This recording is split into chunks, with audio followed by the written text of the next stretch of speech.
One of the officers punches the customer in the face repeatedly.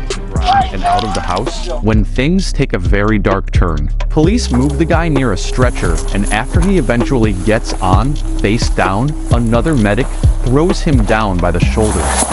There we go. The two medics then strap him. He comes and haunts you.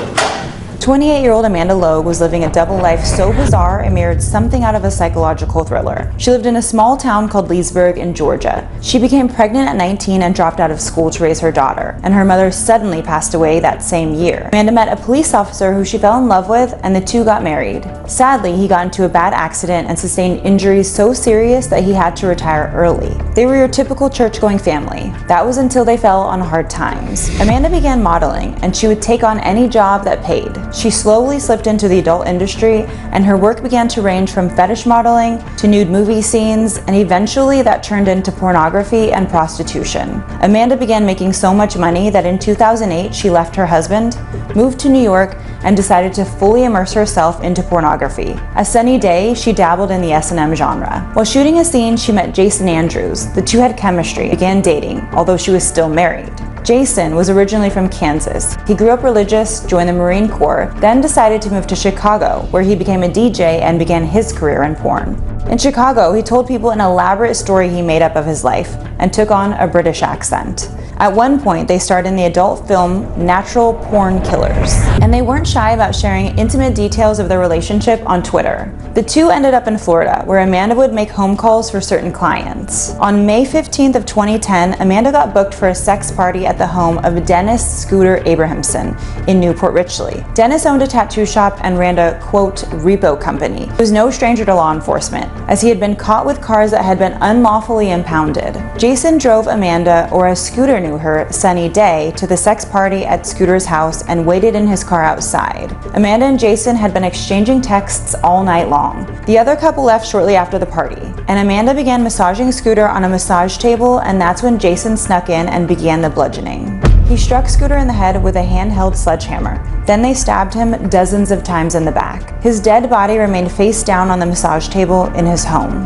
And if the scene couldn't be any more sick, Amanda and Jason then proceeded to have sex. And as they were leaving, they stole $6,000, a video camera, and multiple credit cards. The two would leave behind a laundry basket filled with the murder weapons and Scooter's cell phone, which investigators would later find. This would be the one piece of evidence that would tie Sunny Day and Jason Andrews to Scooter. They end up getting picked up for shoplifting in Pinellas County.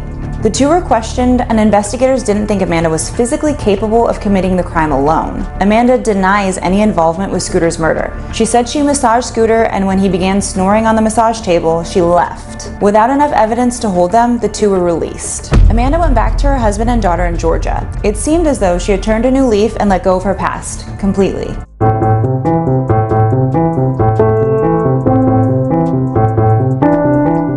Investigators then go to Georgia to interview her again. This time, she pins the whole murder on Jason. She said he killed Scooter in a jealous rage. And around this time, investigators receive Amanda and Jason's cell phone records. They would show a hauntingly different backstory. While Jason and Amanda removed the SIM cards on their phones, it didn't remove the text messages. They were stored on the phones, so everything that happened that night was revealed. It proved they were in on the murder together and highlighted the excitement the two shared over this horrific crime. Amanda was immediately arrested, and there was a warrant out for Jason's arrest, but he had fallen off the radar. That was until a woman in New York City called with a tip on Jason's whereabouts. It turns out Jason had moved back home to resume his old life, just like Amanda. It only took investigators a handful of hours to arrest him. That woman was his girlfriend at the time. She was Googling her boyfriend, Jason Andrews, to show her friends when the search came back with a warrant for murder. Jason and Amanda both took plea deals. Amanda pled guilty to second-degree murder and received a sentence of 40 years, while Jason pled guilty to first-degree murder, which in Florida carries a life sentence without the possibility of parole. This video out of Ohio is outrageous, and we warn you, this footage is disturbing. It all went down on Monday at this McDonald's near Dayton, where police were called about a customer. As two cops arrive, they find that customer in a parking lot holding a receipt. She refused to take my dollar to give me 30 cents after I paid it for extra cheese. Police then tell the customer they need to write her up for trespassing and need her name, but she doesn't want to give it. I'm not paper. about to give you my info. Sorry. You I are, just because won't it's a come back crime here. if you don't. I'm not giving you nothing. I already said it. Okay, you're under arrest. No, I'm not. Put No, your I'm hands not. behind your back. No, I'm You not. are- The argument continues as the police go to arrest the customer, and as one officer pulls out a taser, things go from bad to worse. Again, this is hard to watch. That's when one of the officers punches the customer in the face repeatedly. My God! Why would you punch me? She's then loaded into the cop car crying out. You punched me on your own will. No, it says you I were didn't resisting. punch you. Feet up. I didn't resist. No, I didn't. Video of this incident went viral, and the customer who was punched couldn't believe this happened over a 30-cent piece of cheese for a Big Mac. I almost lost my life behind it.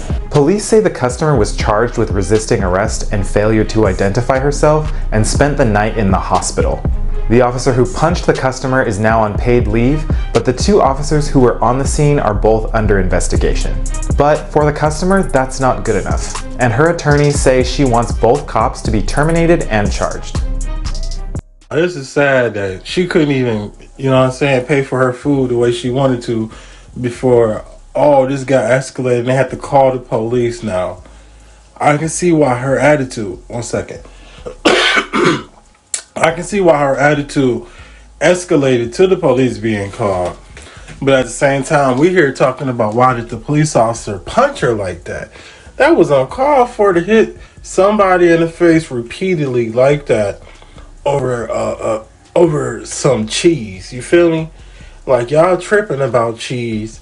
But yeah, she was trying to pay for the cheese and y'all gonna hit her like that.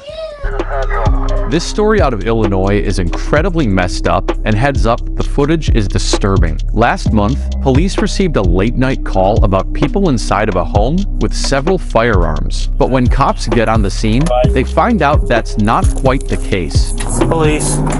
There's no one here with guns. He's having drunk hallucinations. He called you guys for no reason. Someone who lives at the house explains that the guy who called them is going through alcohol withdrawal and is seeing things. When police find the guy, he's unintelligible, so they call an ambulance. He rolls onto the floor just as a paramedic arrives, and the medic doesn't seem very eager to assist. Sit up now. I am not playing with you tonight. Earl, do you want to go to the hospital, ma'am? We need to get up. You're gonna have to walk because we ain't carrying you. Because I am seriously not in the mood for this stuff. They eventually get the guy off the ground and out of the house when things take a very dark turn. Police move the guy near a stretcher, and after he eventually gets on, face down, another medic throws him down by the shoulders. There we go.